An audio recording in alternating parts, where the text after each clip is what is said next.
In Lobb Stories, we walk and we talk with inspiring and forward-thinking people. I know, it's a really lovely London day as well. It's raining. Oh, it's so rubbish, yeah. It just started raining, like 5 to 11.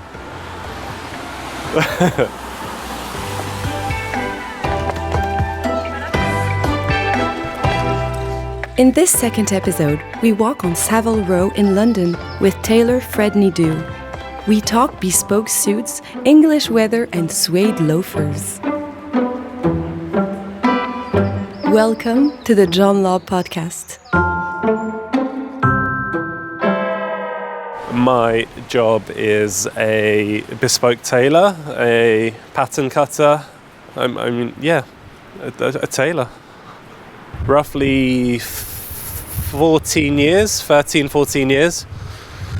And I learnt, same as everyone, you learn to make first, and then you progress to pattern cutting if you choose to, and then carry on that way. And then that same cliche, you're still learning every day. When you're a tailor, I feel you have to be skillful in understanding what the customer is looking for, not necessarily if he wants a 2-button or a 3-button or a double-breasted. You need to kind of get into their mind and try and figure out what they want to look like, what they're imagining, who they like, what they're going to use the suit for.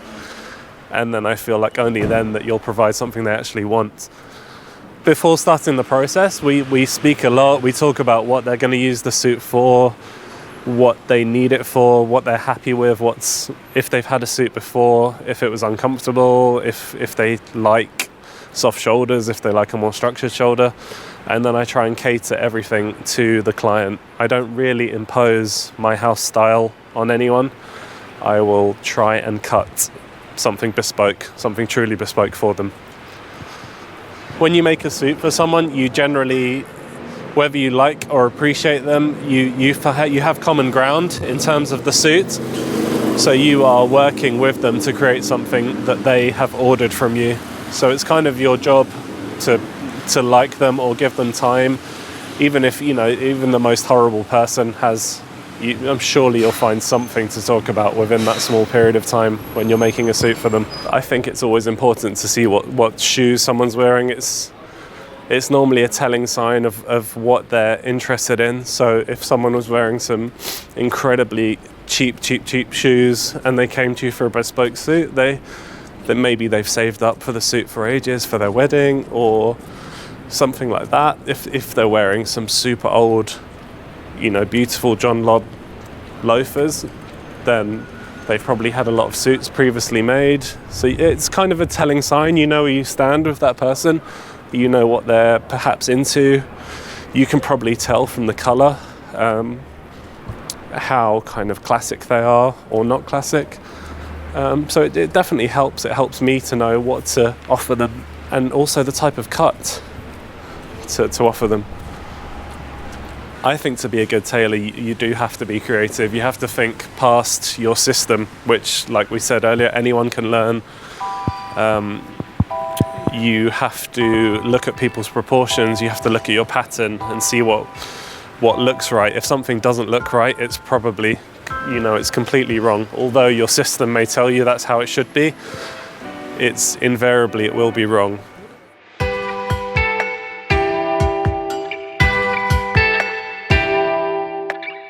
What makes me different from an older tailor? I suppose the willingness to try something different.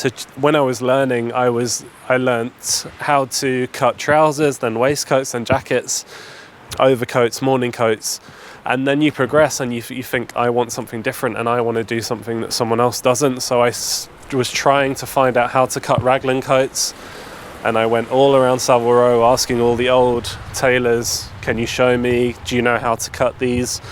Everyone said, oh no, we don't cut raglan coats here, that's ready to wear stuff. So I think in terms of maybe what makes a younger tailor different to the older tailors is the openness to try different things. Maybe interest in vintage clothing, interest in military. I have a real interest in factory pattern cutting. So I don't think you should write anything off. I mean, even looking at, a pair of tracksuit bottoms, for instance, anything, it's all important. You have to look at how things are made, how things are cut, and then try and incorporate that into your work.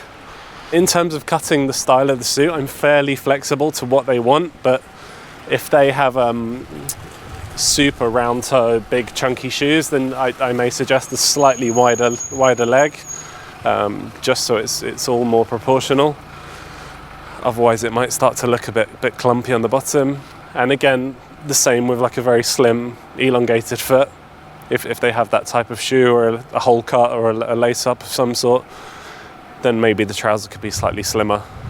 In terms of clients' shoes, I often have a lot of people in Lobbs, and that seems to be perhaps what the younger guys are gravitating more towards now, of that kind of old-fashioned Lobb shape, which again is easy to wear, and they can wear it on the weekend without wearing something too chiseled and too pointy, just to make their lives easier. And it's, if you're a young guy and you're investing in a pair of Lobbs, you want to use them. You don't want them to be just for a wedding or for a business meeting, which is fine also, but you'd be more sensible to use them and not make your life stressful. The part that was probably the hardest for me to make, that's outside my usual work, something that I've worked on that I really struggled with and got there in the end, was some skiing suits for the TV show The Crown. We had to make 8 skiing suits, all completely different, lots of different panels, all direct copies of suits from the 80s. So one of the sleeves had, I can't remember, something like 15 panels just for one sleeve. Everything's tessellating and fits together. For The Crown, I have made everything. I've made the menswear, all the lead roles for the menswear from series 1 up until the current series that's out on Netflix. So it's been super busy and very fun. I've got to experience with different ways of cutting drape cuts for Prince of Wales, cutting a slightly more modern suit for the younger characters. It's been really interesting and challenging. If I'm completely honest, I don't watch it. I can't deal with it. I can't deal with seeing my work on TV, as I just look for the mistakes always. I can never enjoy it. Same with anything. The only thing I sometimes watch is some of the Bond films, which I did the suits for Ralph Fiennes and a few of the bad guys. Even then, I just always looking for mistakes, which I think is just a trait of a creative person. You're always wanting, or you should always want to better yourself.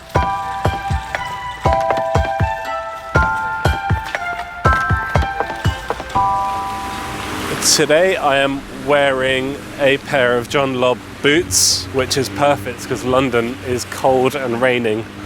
So they are a cap-toe, grain leather black boots with the very soft sole, so they're super comfortable for walking around. I wear them quite a lot. I often wear them with a blue suit, as I am today, just because I like the mix. It's probably not the type of shoe that you may associate with wearing a blue suit and a tie. But yeah, as I said, just they're super, super comfortable and a nice elegant shape. I bought my John Lobb boots probably a year ago, and I went for them just because I love the grain leather, I love the shape. It's kind of a round toe, but still fairly elongated and not too, the word is not right, but like a bespoke looking, like a Cleverly or something, has a very square toe, a chiseled toe, which is lovely, but I feel like this is a lot more wearable for day-to-day use, and you can, trash them around a bit more.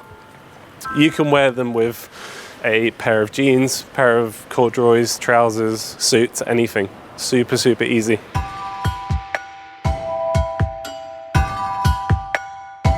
I first got into clothes through my dad. My dad had suits made. He always wore, he's Italian, so he was fairly flamboyant, but he always had an interest in English clothes and Italian clothes. So when I would play football, for instance, he would come and cheer me from the sides wearing red corduroys or yellow corduroys. And at the time, it was super embarrassing. But now I fully appreciate it. Now it's great. And I was kind of glad now that he wasn't wearing tracksuits and stuff. It was quite fun. So probably from my dad, and seeing suits that should fit correctly, and a nice wide blade tie and all that kind of thing. And then I went to art school, and I think that opens your eyes to a lot of things. So you start to appreciate vintage, you start to look at, everything that comes with art school. During art school, I worked in a shop that sold Trickers, it sold Levi's, it sold Ralph Lauren. And you have your kind of, your natural progression that you always want something nicer and something better. And then you start to get into, you used to maybe start with Ralph Lauren, and then you go to Purple Label, and then you start to try and explore what's available, what's better than that, it's kind of a snobby way of looking at it. You're always looking for something more. So I was working in this shop called A Butcher of Distinction all through art school to get some money. And then I finished my art school, and the reality of that work was not that fun. It was all, as I said, but previously, emails, retouching. And then I tried to find something that was just creative. So it's either tailoring or shoemaking. Seemed something that's completely void of computers. So here I am. When I was at art school, I was probably very confused. I would wear some corduroys and some sort of fun, probably the most exciting sneakers I could find. Or I would wear boots. I would wear Trickers that I had from the Butcher of Distinction. I always had slight hints of things that I saw my dad do. So in summertime, I might wear some shorts and loafers with no socks. Yeah, just kind of, I suppose, like any young person, you explore and you're trying to find your way, making lots of mistakes. Most days, if I see a client, I'll wear a suit or trousers and a blazer. Otherwise, I have lots of denim. I'm still a big fan of denim. I still really enjoy wearing those things. But, like anyone, when I get home, you just want to be comfortable. I would love to tell you I dressed like Mr. Day-Lewis in Phantom Thread when I got home, but I don't. I wear, jeans and a shirt and some loafers.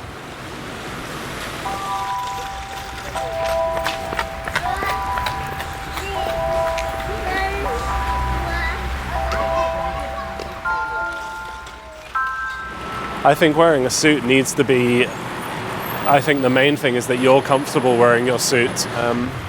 Just try not to be stiff. Don't try and be something that you're not. Don't try and be one of those amazing old, these old Parisian men or the old Jermyn Street London men when you're 25. It's not for you. You have all the time in the world to become that person, but just kind of dress your age. And you can always aspire to things. You can always aspire to wear a three-piece suit, but maybe when you're 20, maybe it's a bit of a strong look. And you can mix things up. You can wear a baseball cap, you can wear a beanie. You don't have to stick to any rules. Just be comfortable. In Lobb Stories, we walk and we talk with inspiring and forward-thinking people. I think there's definitely a scene in London of younger guys wearing more menswear, wearing slightly more classic menswear. They probably have gone from wearing Red Wings, they've started wearing Paraboot, for instance, instead. They've maybe gone from jeans to a pair of made-to-measure trousers. Drakes. So that's always a good thing for the younger guys that are trying to get into some sort of scene. In terms of a scene for me, I'm involved and not involved because I have children. So it's nice to go home and just relax and not be part of the menswear scene too much.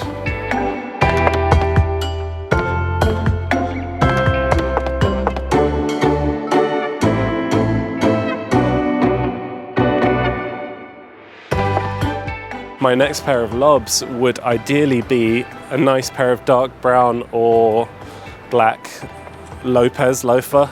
I have a Lopez loafer at the moment in burgundy suede, very dark burgundy suede, which I love, and I wear them a lot, and I've probably worn them slightly too much now, where they are starting to be less useful for a suit and better for jeans and, you know, more casual clothes, just because they've gone past their main use. My kids have stamped on them, you know, I wear them on the weekend, all that stuff.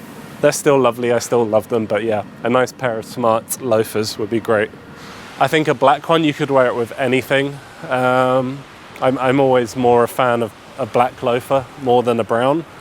I always like, you know, to wear it with denim as well. I think a black loafer is really nice.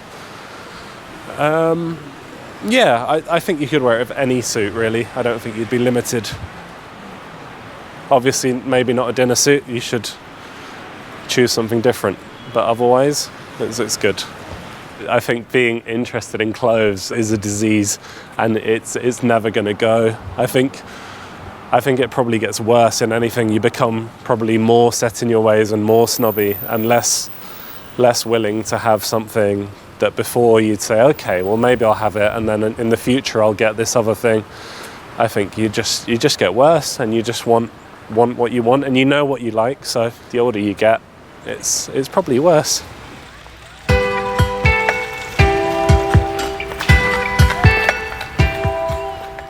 Elegance to me is, I mean, of course it's easy to say someone wearing a suit all the time, you know, with a cravat, all that stuff, all those old things, super elegant. But I think really you could be elegant in a pair of jeans. I think it's more about how you carry yourself and your manners.